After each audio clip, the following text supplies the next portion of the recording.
Everyone, स्वागत है मेरे चैनल लर्न विद जीत के अंदर में। तो हमारा टॉपिक है एआई मॉडल्स। ठीक है, जो कि सीबीएसई क्लास 10th और क्लास 9th के अंदर भी रहने वाला है कई जगह पर। तो आपको ये पता होना चाहिए कि हमारे एआई मॉडल्स जो होते हैं वो कितने प्रकार की अप्रोच को यूज़ करते हैं। सबसे पहले हम बताना चाहेंगे आपको कि हमारे पास दो तरह की अप्रोचेस होती हैं, लर्निंग बेस्ड अप्रोच और रूल बेस्ड अप्रोच। ठीक है, लर्निंग बेस्ड अप्रोच के अंदर में क्या होता है, जो हमारा मॉडल होता है वो डेटा और आंसर्स को एज एन इनपुट लेगा और उसके बेसिस पे रूल्स को डिफाइन करेगा। ठीक है, वहीं पर दूसरी तरफ जो हमारा रूल बेस्ड अप्रोच है, उसमें हमारे रूल्स हमें सेट करने होते हैं, डेटा देना होता है और फिर उसके बेसिस पे हमें वो बेसिस पे फिर हमें आंसर मिल जाता है। ठीक है, तो दोनों बातें समझ में आई, लर्निंग बेस्ड और रूल बेस्ड। चलिए, फिर लर्निंग बेस्ड मॉडल्स जो होते हैं वो फर्दर क्लासिफाइड होते हैं हमारे मशीन लर्निंग और डीप लर्निंग में।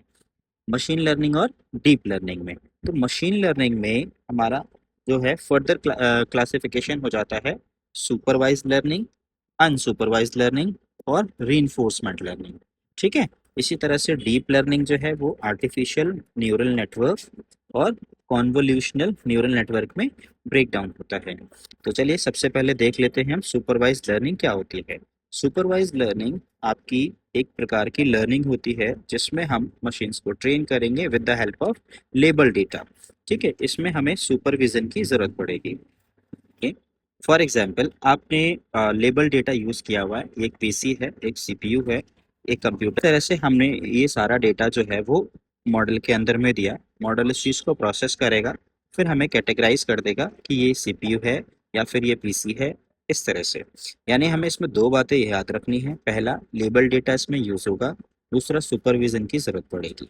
ठीक है, नेक्स्ट आता है फिर हमारा अनसुपरवाइज्ड। अनसुपरवाइज्ड में हमारा अनलेबल्ड डेटा यूज होगा। ठीक है, अनलेबल्ड डेटा यूज होता है, यहाँ पर हमें कोई भी सुपरविजन की जरूरत नहीं होती है।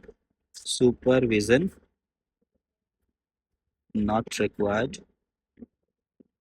ठीक है, मतलब यहाँ पर भी कोई भी सुपरविजन के लिए कोई भी नहीं होगा।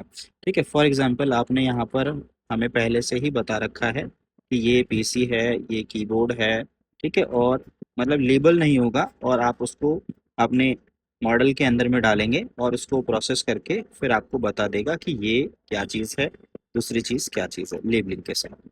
ठीक है, तो ये हमारा अनसुपरवाइज्ड में होता है। ठीक इसी तरह से रीइंफोर्समेंट लर्निंग है। रीइंफोर्समेंट लर्निंग में क्या होता है, जब कोई मॉडल अपनी कोई भी प्रिडिक्शन करता है तो उसके लिए उसे फीडबैक देना होता है। ठीक है, जैसे हम किसी बच्चे को क्या करते हैं, फीडबैक देते हैं, वेदर उसका काम गुड हो या फिर बैड हो, है ना। तो जैसे ही आप उसका फीडबैक दोगे वो उसके बेसिस पे अपनी गलतियों से लर्न करता है। तो रीइंफोर्समेंट लर्निंग में क्या होता है, फीडबैक हम देते हैं और ये अपने जो भी प्रीवियस एक्सपीरियंसेस होता है उससे एक्सपीरियंसेस से लर्न करता रहता है। ठीक है, फीडबैक के बेसिस पे। फिर आते हैं अब हमारे डीप लर्निंग एल्गोरिथम पे। तो इसमें सबसे पहला आता है हमारा एएनएन, जो कि ह्यूमन ब्रेन और नर्वस सिस्टम की तरह ही काम करता है।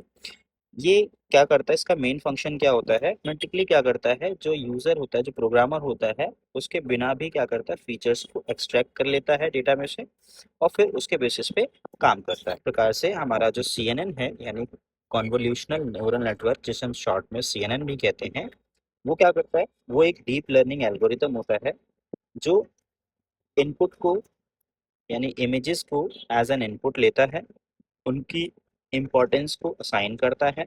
देन उसके बाद में उस इमेज के अंदर में जो भी अलग अलग पार्ट्स होते हैं, जैसे पिक्सल्स हो गया, सैचुरेशन लेवल हो गया, इन सब चीज़ों को डिफरेंट डिफरेंट पार्ट्स में इम्पोर्टेंस देता है। देन उसके बाद में वो इस काबिल हो जाता है कि वो एक पिक्चर को दूसरी पिक्चर से अलग अलग कर सके।